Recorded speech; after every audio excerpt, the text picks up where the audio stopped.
Hi, I'm Lanny, and this is Preserving Today. Today I'm making stuffing for Thanksgiving. It's 2 days before Thanksgiving. I'm getting ahead of things. I'm making my stuffing today. I have 2 large onions chopped, 3 large red bell peppers chopped, and 4 ribs of celery chopped.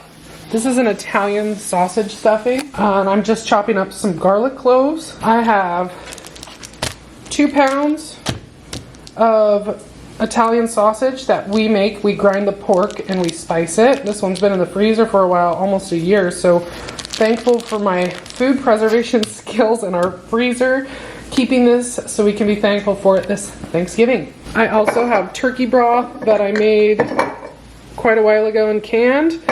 And I have sourdough bread that I made a few days ago. I cube it up and put it in a bowl, stirring it kind of frequently so that it doesn't get moldy on the bottom and it keeps drying out, because I think bread cubes are a little better once they're a little dry.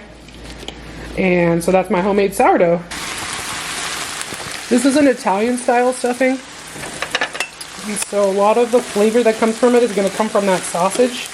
And so I really recommend, if you don't make your own sausage and have your own family recipe, like most people probably don't, just pick a really good Italian sausage, because that's the flavor your stuffing is going to end up being.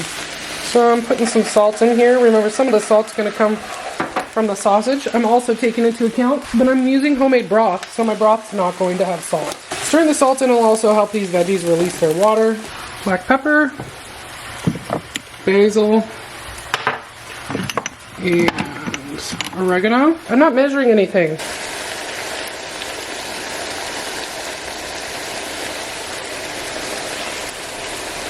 Okay, that's it for spices. The rest of the spices are already in the sausage.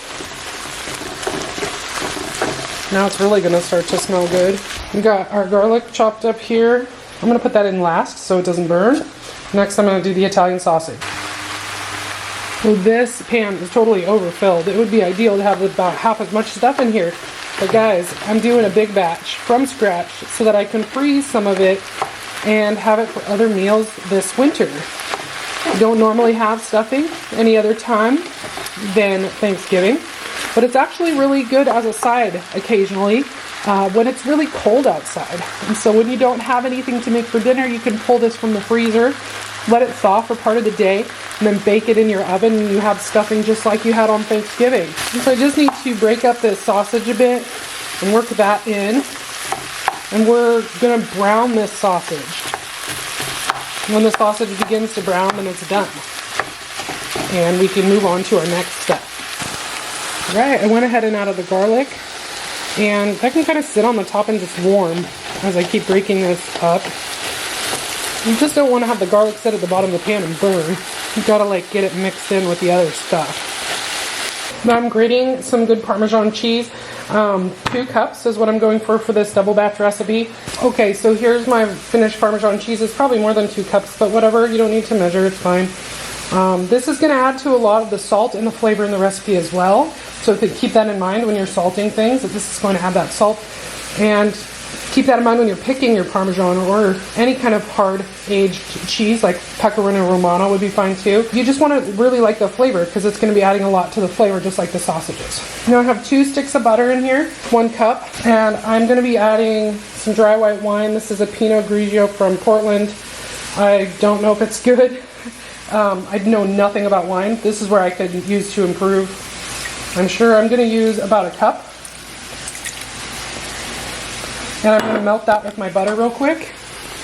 I don't want to simmer it or anything. I'm literally just trying to melt the butter. Meanwhile, this guy is looking pretty good. I think we're pretty much done here. You don't want to dry it out. The moisture from this, from the vegetables cooking, and from the juices from the meat, they're going to help moisten the breadcrumbs and make for a delicious stuffing. So now I need a really big bowl. Sadly, this is as large as I have. This is not big enough to do what I want, so I have to do it in 2 batches. Once this is warm and melted, then we'll be good to move on to our next step. That's that sound you want to hear from pressure can broth. Okay, so I put half of the meat mixture about half, it doesn't have to be perfect, into my large bowl. And I'm gonna put half of my breadcrumbs in there. And I'm gonna stir this in. Everything's gonna be really dry right now because we need to add the butter and wine and broth. So I put the melted butter and wine into this container so I could see how much it was, and that would be easier to measure half of it. So it's a little under 2 cups. And then I'm gonna add at least a cup of parm, probably a little more than that, half of the Parmesan. At this point, you can taste it if you want to and see if it's salty enough. You're gonna add your broth next. I'm adding about a cup of broth.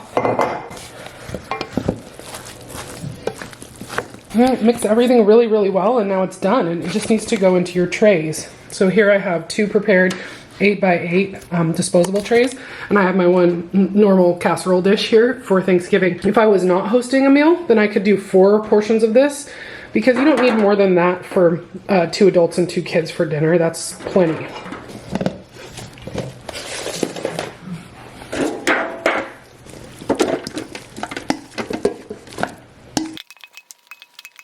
So I'm gonna let these 2 cool, and then I'm gonna cover them with foil, and I'm gonna write what they are.